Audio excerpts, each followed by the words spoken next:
Welcome to the BJ Show. Let's rock and roll.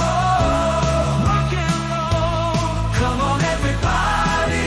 Let's lose control. Brad and John, they're the ones to follow. Yeah, ready for the ride. It's the BJ Show. BJ Show. It is the BJ Show. Hold on a minute. Right off the get-go, my voice goes out on me. I am Brad. That is John Combest. John, it seems like 3 days we haven't talked. Could it be that long? It can't be that long. And I was so happy, Brad, to tune in yesterday and hear what a great show that you and Niles had in the morning. I was able to, based on bus stop distances from each other, I was able to listen to A-Block, and you and Niles did a great job together, Brad. Well, Niles, he's never done radio before, and I have to be honest with you, he was, people have their butterflies about, doing things like that out of your comfort zone. I thought he did a pretty decent job. He did more than decent, Brad. And I think it's great that we were able to get a little bit of color about Niles, right? Well, because you think, I'm sorry to interrupt, but it's like, if you see somebody online and you don't know much about them, you just know them from their social media voice. You don't get to know much about them. But Niles talking about how, his family's from the South. Niles is actually his middle name. I love the Springfield area county fair story that he told. What were you going to say, Brad? I cut you off. No.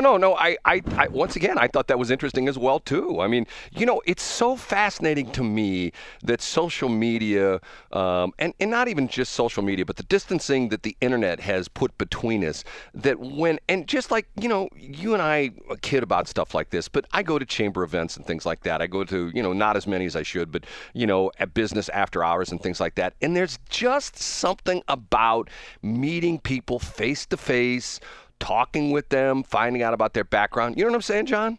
Yeah, you can't replace that with a Teams call or especially not an email or a text. Yeah, and I think it was interesting what you brought up as well yesterday. Niles talked about, what he does. I had no idea he does the window cleaning crews. I mean, that's some really scary stuff. I mean, if you've seen those guys, if you've ever worked like in downtown office buildings or something like that, where all of a sudden a rope appears outside your window and then a guy comes down, hey, he's washing the windows. You go like, who would take that job? Well, obviously, he's got lots of people to work for him to do that job.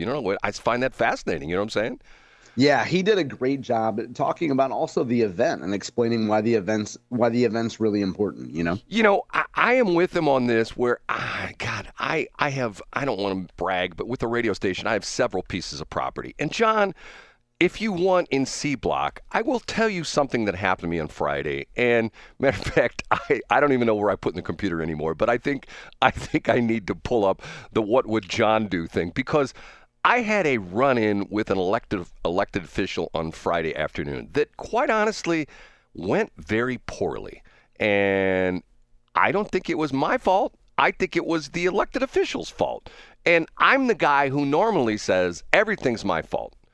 But this was a case where when I've told a couple of people what happened, people went, okay, so what was wrong with that? On what I was doing. And I go like, that's what I don't understand. I don't quite understand why this turned into like a, shall we say, semi-heated confrontation. But of course. And Brad, let me interrupt though. Didn't it get so heated that it ended up burning up your lawnmower? Well, that's the very next day. That's another thing. Now, would you implicate that elected official in the destruction of your lawnmower? Yes, John, I would. Now that you mention that, yeah, they're not entirely unrelated, don't you think? John, and if you want to talk about that, you brought that up. I didn't, but I had an interesting 24 hours because that all happened within 24 hours, and there were some good things that happened over that too. But now, John, I have to tell you, you're going to be surprised at this. Normally, when I start the show, I have Brad's top 3 all typed out and sitting in front of me. You run it off the printer and put it in front of me. I didn't finish it this morning because I got a feeling that you and I are going to have several things that are the same, and I want to be able to. At least 2 of our top 3 will be the same. They involve a cousin, and they involve an appointment. And there's a third one, which I think I'll see if you mention this, because if you don't mention it, it's going to be my top one. Okay, that's John. That's John Combest. He's the guy who puts together this site, johncombest.com. Every single day of his life, he puts together this site, which is like the Drudge Report of Missouri. I say that, John. Is that okay to say? I say that from time to time, but is that a good analogy? I love it. It's a high compliment from the late 90s and early 2000s, Brad. Thank you. Essentially, that's what it is. It's nothing fancy. If you remember the Drudge Report, it's still around, but it's not the way it used to be. It's just more or less like a bunch of links, and that's what John does. Low tech. Matter of fact, he does it in this very sophisticated version. What's that web version you use, John? 0.0.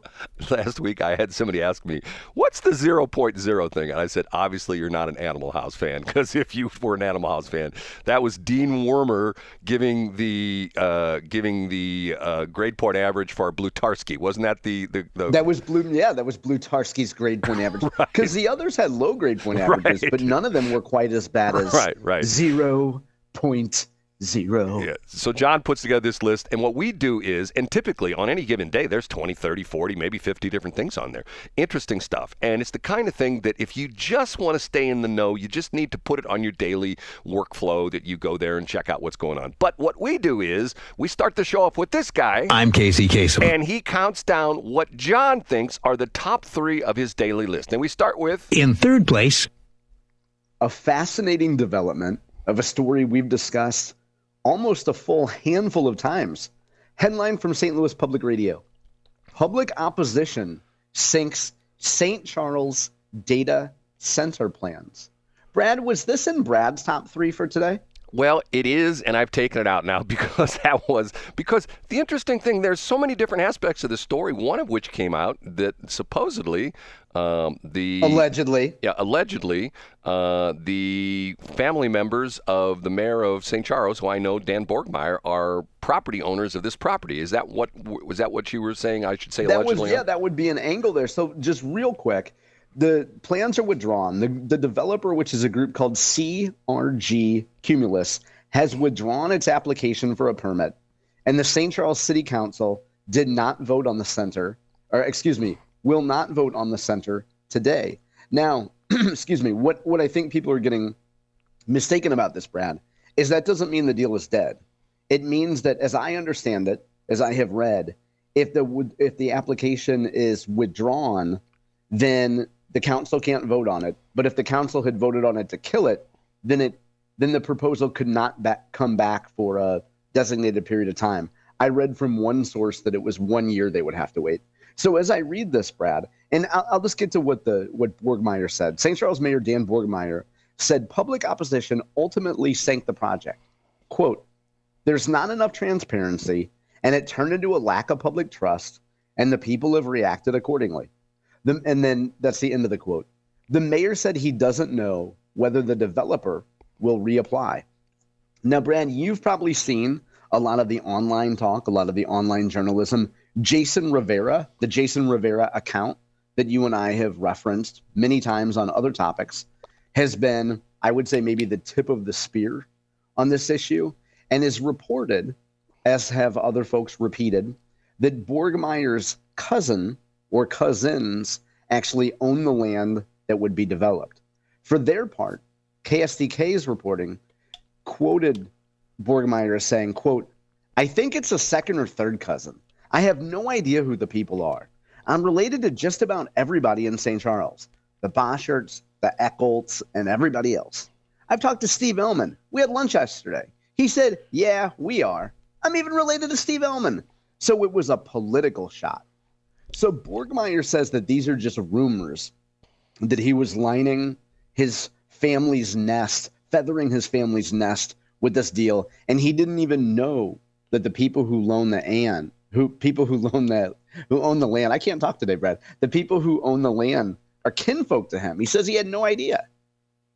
See, what's interesting about that is, and Dan, I believe, is a native of St. Charles, and Steve is Ellman as well, too. And then when he mentioned that, the Boscherts, there's like, in most small towns, and obviously St. Charles has turned into a big town, like you go to Washington, you got the Eckelkamps, you got the Stratmans. Yeah, everybody's an Eckelkamp. Right, and there's 3 different versions of the way you spell it, Stratmans. You've got, all these, and that's true in so many small towns that there's very close interrelationships, and part of it has to do with the fact that, John, let's be honest, you go back, several, maybe a century, maybe 10, 11, 12 decades, when people lived in a small town, they intermingled, shall we say? Like one family, if they had 7 kids, mathematically, they're probably going to breed with a family across town that had 8 kids. Right, and that trickles down through the generations. You have everybody. Absolutely. Now, I know, Brad, we only have 8 minutes left of the segment, so I know that you're a fan of Dan Borgmeyer.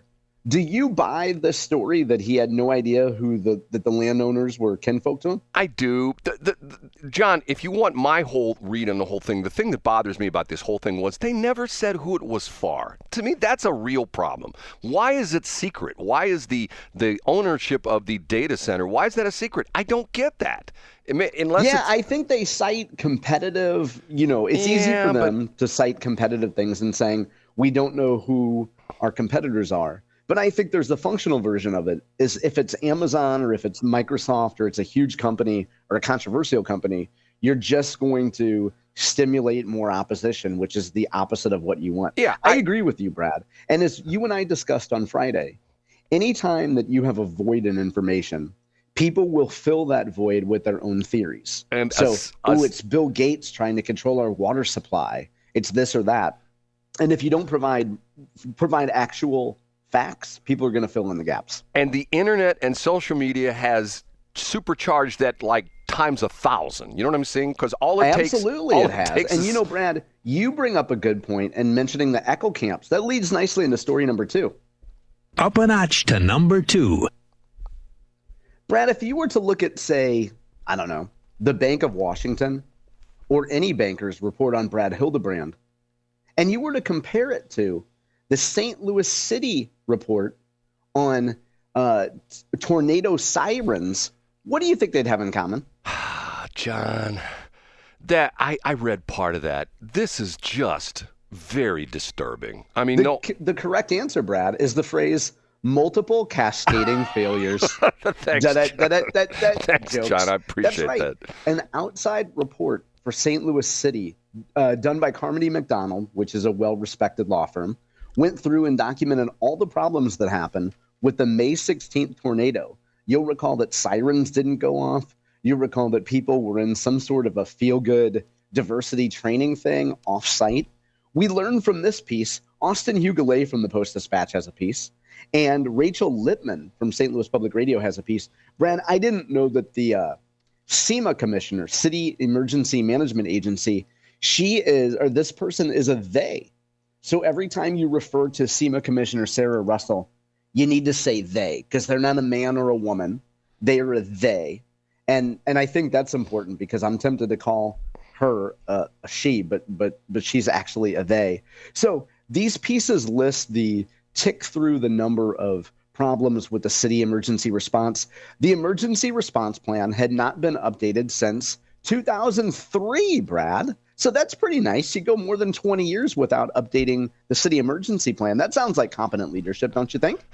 There were so many failures in this thing. And then the crazy thing was, if you read the report about the telephone calls, and it's just bizarre. The thing's just bizarre.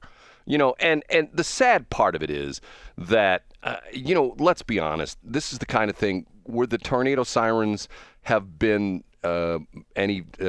maybe a certain amount of benefit to the people of the city, because you and I joke about the fact that, and I think you talked about this once, that when your kids are not around, when the tornado sirens go off, what do you do, John? Just like everybody else? I immediately go outside. When kids are here, we go in the basement. I set a good example. Right, exactly. When kids are not here and I don't have to worry about their safety, I go directly outside. So doesn't everybody do that? I think every man does. I think women go to the basement. Right, women go to the basement. Men go, I want to go see this twister. Yeah. And your point that you made before, Brad, is that we don't know if lives would have actually been saved if the tornado sirens went off. But we certainly know that the sirens didn't go off. Yeah, and not giving any justification to the whole crazy thing. This was an interesting weather phenomenon. That this wasn't a tornado that they tracked for like 50 miles, like sometimes they track them for like hundreds of miles. This was a tornado that developed very close to the St. Louis area, and really, I mean, it had the telltale symptoms of developing what they call rotation, all that kind of stuff. Won't get into my meteorological nerd stuff. Yeah, we don't need that. But it was it was very quickly developing. So that's probably even more of a problem because of the fact that, you didn't have that, the time was of the essence. Let's put it that way. How's that sound? That's a perfect way to put it, Brad. So 2 stories up about the SEMA failure. Okay, so now number 1, and then I'll know if I have to redo my list. Okay, you ready? You will have to redo it, Brad. Let's get to it. The number 1. Well, the fish don't fry in the kitchen. Beans don't burn on the grill. It took a whole lot of trying just to get up that hill. Now we're up in the big leagues, getting our turn at bat. Long as we live, it's you and me, baby. There ain't nothing wrong with that. Well, we're moving on up. That song undoubtedly played on repeat in Montgomery City, in Montgomery County, all throughout the state of Missouri by fans of Attorney General Andrew Bailey, who is headed to Washington, D.C. to become the new co-deputy director of the FBI. Andrew Bailey moving on up. Today at 10 a.m. Central, 2 hours after we get off the air today, we will find out officially who Governor Kehoe will be appointing to take Andrew Bailey's spot as Missouri's Attorney General. Time to rejigger your Brad's top 3, Brad. John, can I tell you something? Please do, Brad. I think that the revolving door that is the Attorney General's office, I think we should just essentially say, hey, let's just switch it up every year. That way we won't have, because go back in history, okay? Who was the Attorney General before? William Webster. Just joking. No. So it went Hawley, and then eventually we had Schmidt, and now we have Andrew Bailey. Okay. Remember at one point in time that, and you and I talked about this when you and I first started the show, that there was, at that point in time before the 2024 election, there was no state official, top-ranking state official in his position who had been elected to that position. Remember we talked about this? Yeah, and that's the way it goes sometimes, Brad, and that's the joy of being governor. And that's the way. Can we just talk about this for a minute, Brad? Because we're out of time here. So I would suggest folks go and read 2 pieces. The first one is Jason Rosenbaum's piece, which gives a lot of historical context, talks about some of the stuff, Brad, that you just mentioned, but also the lay of the land on the federal level and the state level.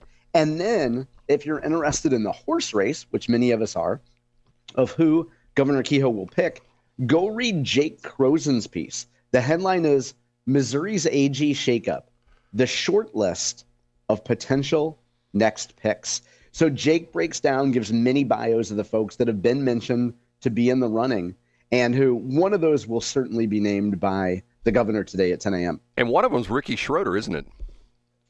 Yeah, the Silver Spoon star. He's coming back with Justine Bateman, and they're going to form a 1980s coalition. Yes, Brad, the man who you intentionally get his name wrong in a sign of consistent disrespect, Senator Nick Schroer, is considered one of the people who will be who is would have made a good selection by Governor Kehoe. Do you know what, John? I think that what we should do is the Brad and John show. We should come up with an award that we give to people. And I've got a ladder that's not in the best of shape, and I think what we can do is I can go to Wally World and buy some of that cheap gold paint. And we can. Oh, yeah, like a golden ladder. It's kind of the opposite of a golden parachute. Right. We can paint the ladder gold, and we can essentially, when the new person is named Attorney General, you and I can, well, you won't go down to Jefferson City, but I'll drive down to Absolutely not. I'll drive down to Jefferson City. I got some license plates to renew, and I will award the Golden Ladder Award. And the reason why I mention this is because this is my favorite line. John gets so tired of me saying this. When Josh Hawley was running for Attorney General, his quote was, John, what was his quote again? I don't know, Brad. You're the one that likes to besmirch Josh Hawley. What did they have to do with it? Was it ladders? He said, I won't use this position if I'm elected as a ladder to another position.